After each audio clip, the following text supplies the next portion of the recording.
It's when I start having food aversion. And by that, I mean, I do not want to think about, do anything for dinner. Can I just have cereal? And listen, food aversion is not a normal thing for me. That's when it's a red flag. But when I'm just like, I don't even want to do anything. Or like everybody else can figure out what they want to eat. When the act of going into the kitchen and thinking about food is overwhelming to me, that's one of the signs that my brain has just been really depleted. I must be depleted all the time then. But maybe that's just because I really don't like to cook. So that's my food aversion. I just use your oven for storage. I don't want to cook. Okay. I don't want to shop. I just want it to all magically show up.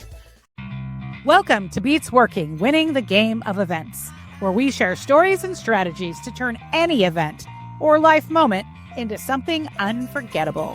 Events are wild, and the people who work in them are some of the most resilient humans on Earth. If you know, you know. So come with us behind the curtain for a look at their most memorable experiences. As they say, the show must go on, so let's get on with the show.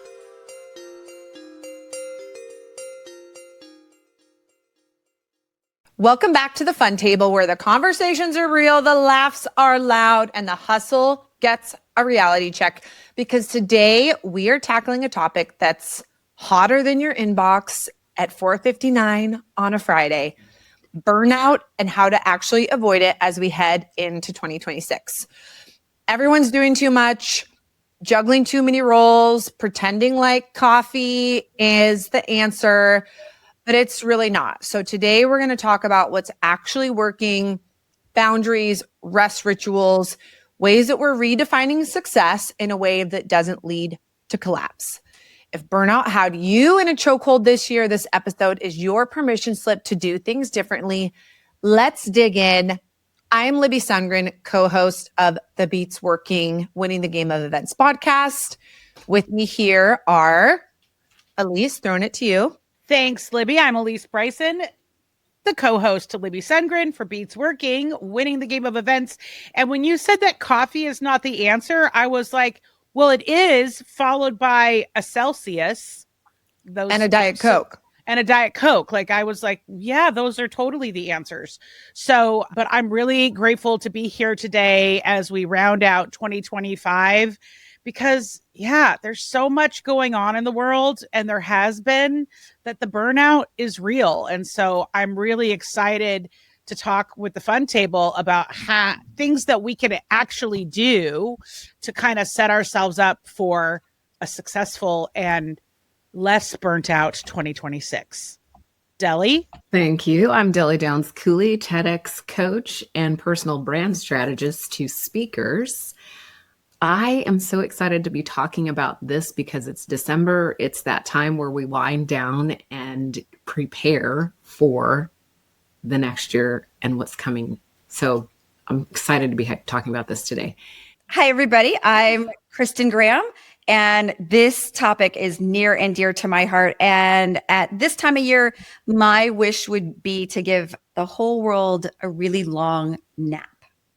I'm Amy Liz Harrison, and I'm an author. I'm a publisher. I'm a podcaster. I'm a friend. I'm a wife. I'm a mom.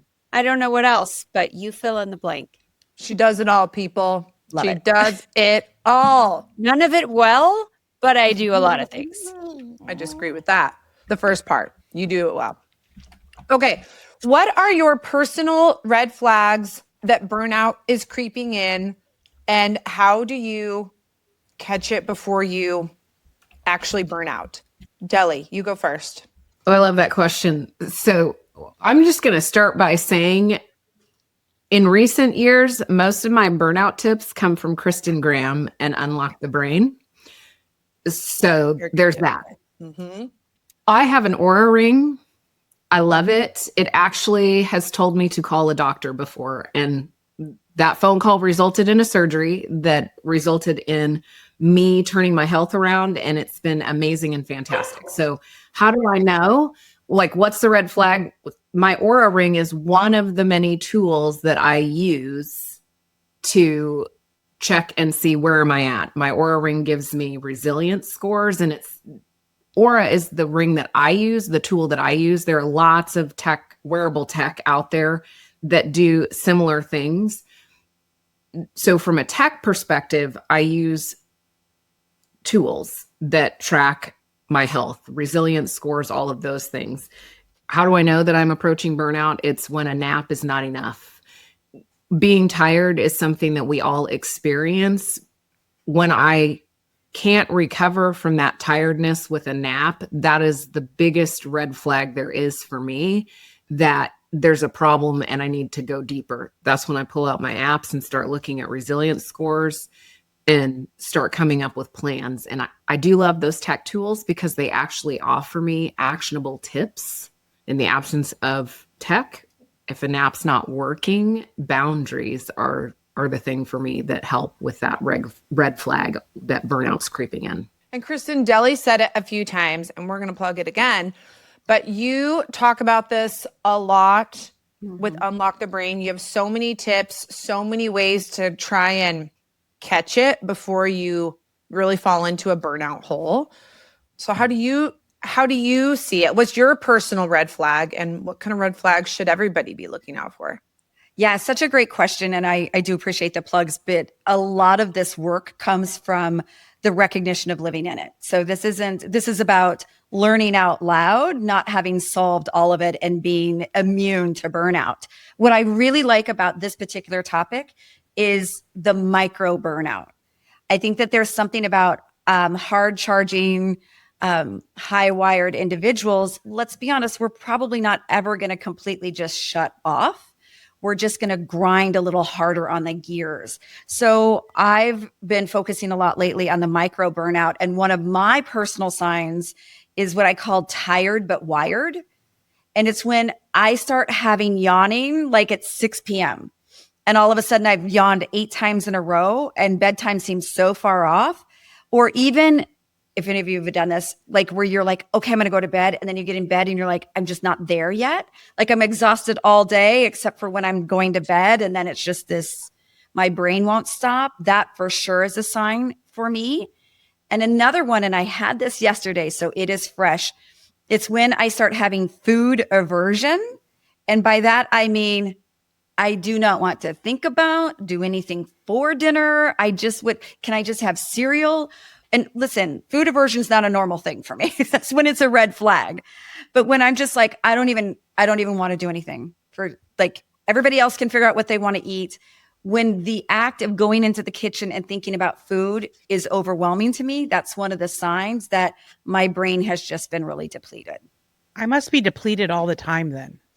But maybe that's just because I really don't like to cook. So that's my food aversion. Is Yeah, I just use don't your wanna, oven for I don't want to storage. cook. Okay. I don't want to shop. I just want it to all magically show up for me, which there are, many services that do I'm that. not talking about cooked, sister. I had like toast for dinner last night. That's the kind of day I was having.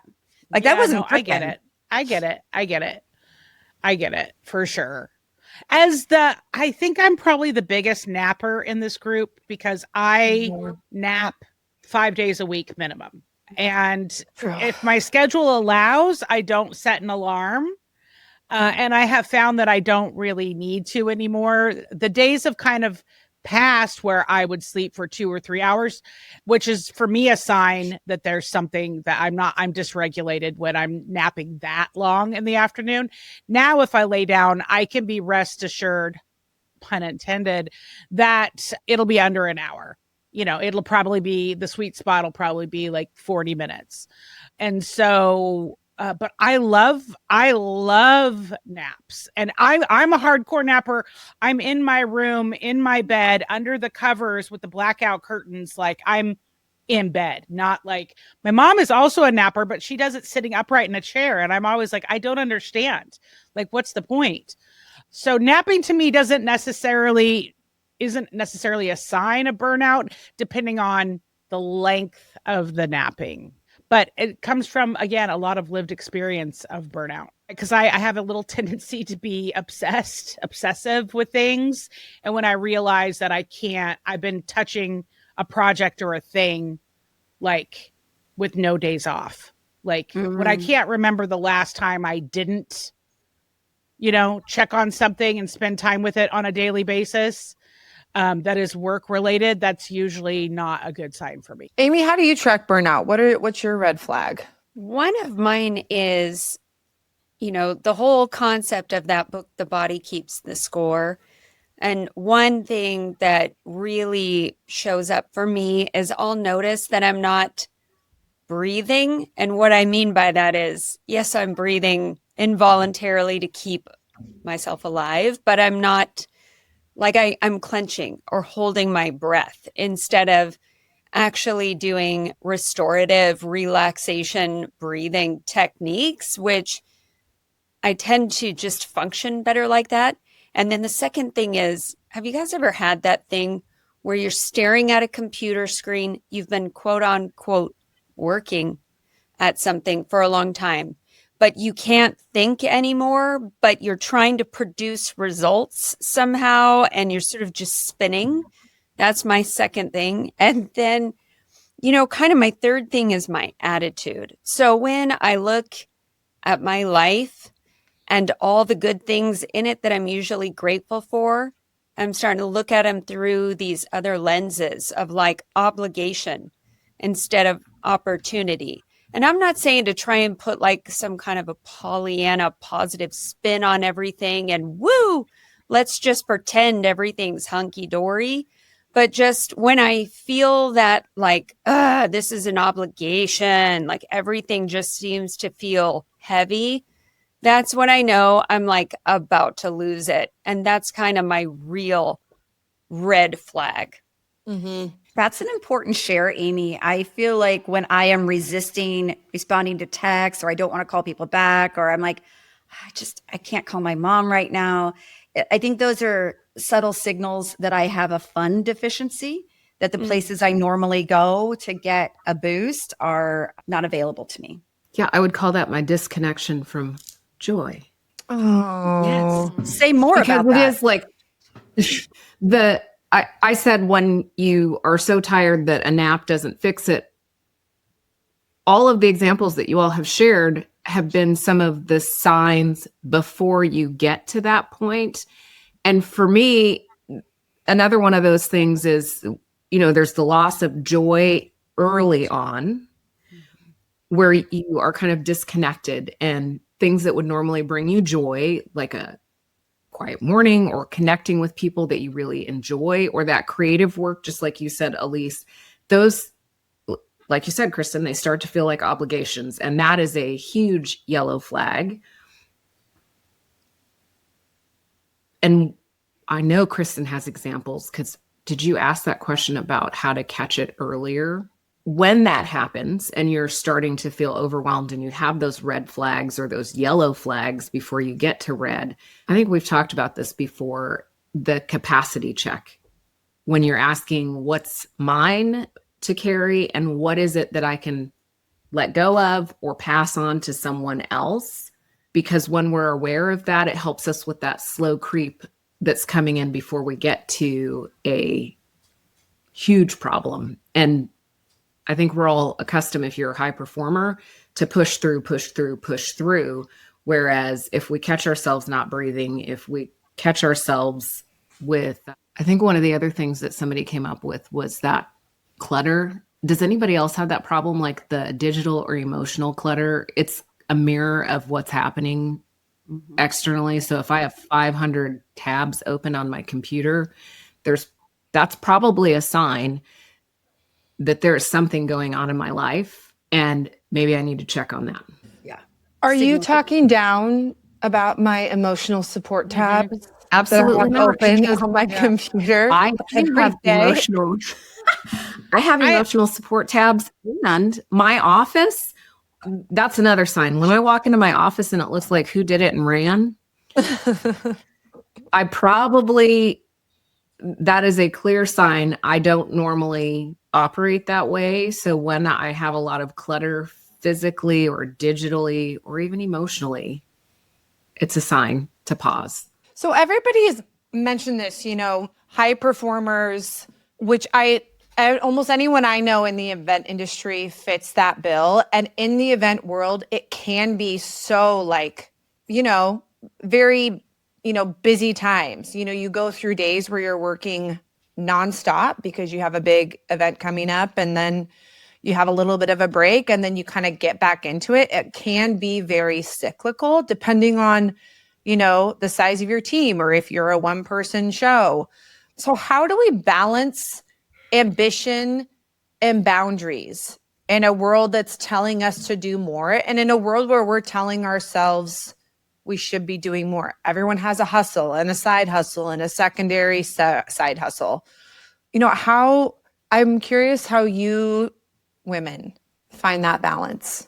What do you do to keep, how do you keep yourself from burnout and still, know and feel like you are being successful, even if you're not saying yes to everything? I think for me, it depends on how I'm defining successful. And I feel like that needs to be different at different times, depending on what's happening in my personal life and what's happening with anything else. I feel like that definition needs to be a little bit fluid for me, because otherwise I tend to spin out into a compare and despair type mentality. Well, look at this person can do all those things and accomplish all this stuff. And here I am just shoveling snow in a snowstorm, which is, kind of one of my definitions actually of burnout in general for me, is putting forth extreme effort and not seeing reward, or what I would define as a reward or an accomplishment, which is one reason I like books, because you write a book, you can put it on a shelf and then you can go, I did that, which is really nice. But I think that's it for me is this extreme effort kind of syndrome where I feel like, yeah, I'm not getting anything in return. I'm not feeling very good about it. And that's when I know it's time to stand back. It's time to shift gears, right? And it's time for me to be a little bit more introspective about how I'm defining some of these words that I'm attaching meaning to, if that makes sense. Can we just go back and acknowledge your burnout Barney impression? That whatever voice you just did, I don't know what it was, but like, I'm here for it. I would like to hear it again in the future at an unexpected time. Thank you for that. I'll do what I can. Thank you. Thank you. Yeah. I mean, the voice got deep. It was a thing. It was a thing. I want to go back to what you just said there too, Amy, and I'm going to speak very directly to all of us listening, that it is hard to have our needs met when we deny that we have any. And how many of us even would think to ask for support once we start to see that there might be some signals. And then that emotional drain, that ego depletion also tends to make us more reluctant to reach out because our patience is short. It's like, it's just easier for me to do it myself because they're just going to do it wrong and they're not going to take the trash out, or they're not going to. And then we get into this martyr spin. It almost like that washing machine. I love being a martyr. I really do. But that is a real sign for me too, when I'm like, why do I think I'm the only one who can do this the right way? Yeah. That is actually one of the signs of micro-burnout, is that hyper intensity to push help away and just focus on fixing, except we don't stop to fix what's ailing us. So it's a spin, it's a loop. I'm always fixing things. I think I've been in micro-burnout for like 30 years. Well, and let's be honest though, and especially because of the professions that most of us are in and people who are listening, we are rewarded financially, socially, in our community for being fixers. It is one of the most socially acceptable forms of addiction. We're addicted to other people's problems, to praise, to all the things. So that martyr is a symptom we brought on ourselves. And it really is going to take true disruption for us to reset that spin. I'll sometimes find I'm playing the victim of something instead of being like, no, I have full choice in what I'm saying yes to.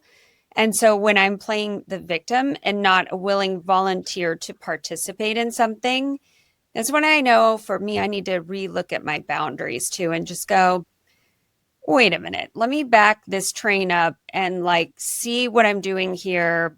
Because really, if I can't tell where I end and somebody else begins, and I'm starting to encroach on like micromanaging something, that's a clear sign I'm about to really spin out.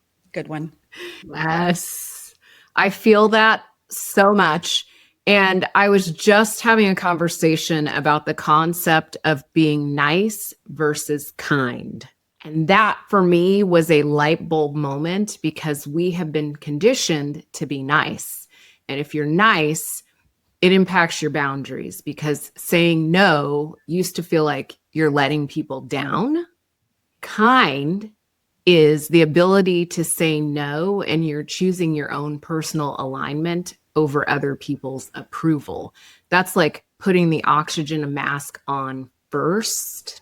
Like if we're being really honest, if my kid's sitting next to me, I'm going to be tempted to put their oxygen mask on first if there's an airplane accident or like the thing comes down on an airplane. That's nice because now my kid's not going to have a mom to take care of that. That's nice. They won't have someone there to take care of them because I was being nice versus being kind means you're saying no. You're putting the oxygen mask on for yourself first, Kristin. You said meeting our own needs. We can still be a good person by being kind and focusing on what we need first. Then what's left, we have more to give to other people.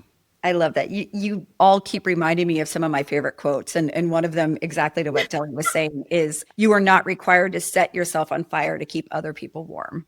But okay, I have a question though. Let's stay on this whole mom analogy because everyone here is a mom. Like how many times have you been driving somewhere and had to stop short and you mommed the person in the passenger seat? Like your arm instinctively went up to protect them, which would do nothing if it was a real accident, but you instinctively go to block. So I'm using that metaphorically because I feel like as professional women moms, that's what we do. How do we unwire that, Kristin? Yeah, well, you're right, because it is a natural response, which means it comes from the limbic system in our brain, which was what was rewarded while our brains were still being formed. You know, the brain doesn't fully finish its evolution until the mid-20s. So when you think of all the social conditioning that we got for being good girls, good people, nice, kind, all of that. Don't talk too much. Don't make a mess. Fix everything for other people. So exactly to Elise's point, it is disruption. It is going back and retraining the brain with some of the neuroplasticity. And I'll give a really, really small example, but it came up recently with my partner. We're trying to make more space. I love how Libby said something earlier about rest rituals. But when we are wearing our technology, sometimes we have to disrupt by the things that we don't even know are in our ecosystem. And so for him, he had to spend 3 days without always being buzzed at every moment. You could be in the middle of your best nap, Elise, but if you didn't turn off the notifications, there's so many ways for everybody else to put their needs on us that we have to put the gates up more strongly and more clearly, all the more these days. It's kind of like CBT. I did this when I was diagnosed with OCD when I was like, I don't know, 13 or 14. I was young. And he would have, it came up in many different ways, but the most prolific way was counting in fours and fours. So he would have me count. I would do this on purpose. I would start counting and then I'd have to stop before I could complete the session. And I feel like, I had to stop at 3 or 2 or 11 or, 13 or whatever it was. And I had to, tell my brain not to keep counting inside my head because it was obviously I could stop counting out loud, but it was a real effort to stop that. And I feel like that's something I still have to do now when I get to these micro-burnout circles and these spins. I have to. It's hard because you're in it, but you know, the more you talk about it, the more that it's just something that you're aware of, you can try to CBT yourself out of it and say, okay, stop doing this. Just stop doing it right now and just come back to it later. Or like, I know you really don't want to ask your husband to sweep the floor because you think you can do it better, but just do it and see what happens. And it's actually quite freeing. You're right, though, about that disruption and having some buffer and boundary for it. When I was first becoming a public speaker, one of the things is it's very natural for people to say ums and ahs. And I had a speaker coach that as I was speaking, they would snap their fingers in front of my face. This goes back to Elise's point about the brain and conditioning. We don't hear our ums necessarily. Mm-hmm. And so repeatedly doing that was, and knowing that that was going to come, to be kind of like your cognitive behavioral therapy, those are disruptions that then fit in the neuroplasticity. Because then when I was starting to say, my brain was reacting almost as if the snap had already occurred. See, those brains are so smart. They can be, but we gotta help them. Gotta train them.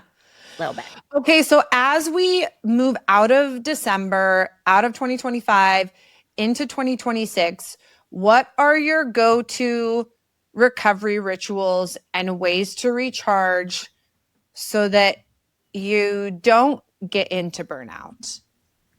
What do you like to do? And maybe what are you going to commit to doing in the new year? Ooh. Well, I'll go. I, as many of you know, love to, I can't call it making art. That doesn't feel right, but we'll call it crafting for sure.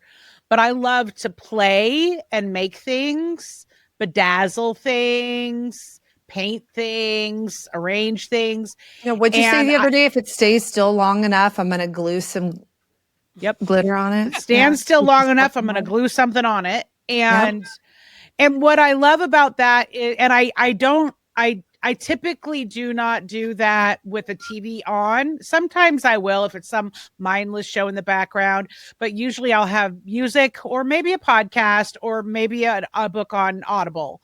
But a lot of times I won't have anything. And it's a place for me to play, and I'm not making it for anyone. It's not going to matter if I mess it up or not. I just can play and decide if I'm happy with it.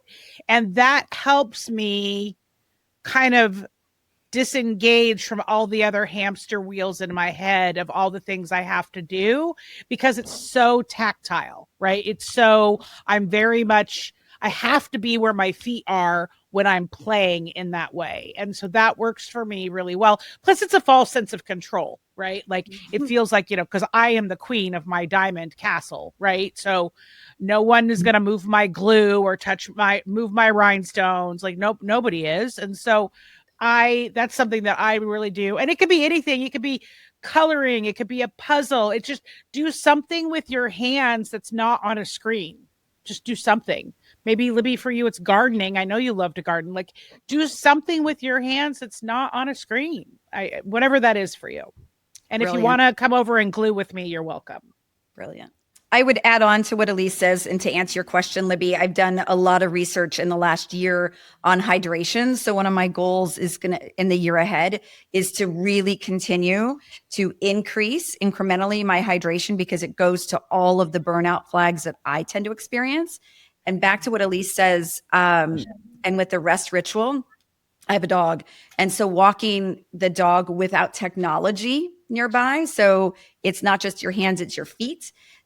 I usually procrastinate wanting to go, but when I come back, I never regret having gone. Yeah. It's a good one. What about you, Dele? For me, it's silence and stillness is my benchmark for self-care. It's, I have this morning ritual that, it was a good day because it happened versus it's not going well because it didn't happen. And for me, my first hour of the morning is tech-free. It's quiet. I tend to avoid everyone in my family. I don't want to engage. I don't want to have any conversations. I just want silence. And I wander around my house, putting dishes away, hanging out with my dogs, going outside and sitting on the back patio, taking in a deep breath I enjoy a fall or a cold morning. Those are the things that I need to start my day: silence and stillness, not having conversations with anyone, and just being present, going outside. And the other thing for me, self-care wise, or what do I aspire to always have more joy in my life, is movement and music. So the walk outside in nature is always a win. And like Kristin, I avoid it at times. Dancing is always available to me and it's free. And when I was going through a divorce or when I've gone through burnout, I tend to have less music and movement in my life. So I know that in order for me to feel at my best, music being in my life is a huge sign that I'm a music lover. That's why it's for me. It's the movement and music. And the 30-second dance party button will definitely be coming out on a regular basis in 2026. I love it. Everybody needs one of those. Amy, what about you? I find this such an interesting theme because a couple of you have mentioned walking. And, you know, let me be honest, like in the dead of winter, in the demographic and city where we live, it's rough, man. Like, I don't want to get my big old coat out and the parka and like wear my shoes, all of that. But I'll tell you, this is really fascinating. Like, hashtag not an accident, but essentially we moved right across the street from some retired nuns. And they are, by the way, sidebar, the best neighbors ever. Quiet, Yeah, hospitable, sweet, lovely ladies. And they have a labyrinth on their property. And I am a big fan of a labyrinth, let me tell you. Not just the David Bowie movie, but also a physical labyrinth. And I'm a big meditator. Oh my gosh, Kristin, I just said, now I'm self-conscious about it.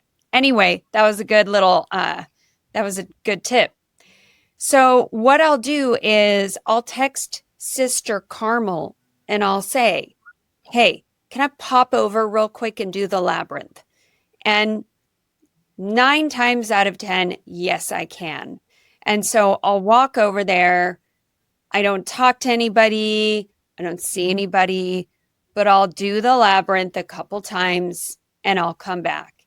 And it is the quickest, just calming reset that I can think of without too much like effort, and like the whole shebang of like getting the coat and the shoes and all of that is like at a minimum. And so that's kind of been a ritual that I like to do when I'm feeling like, okay, I need a reset. I don't know if I'm going to do that all of 2026, but that's what I know has worked for me in the past. So I plan to continue that going forward for now. I have so many questions about the nuns, but most important is, what do they give out for Halloween?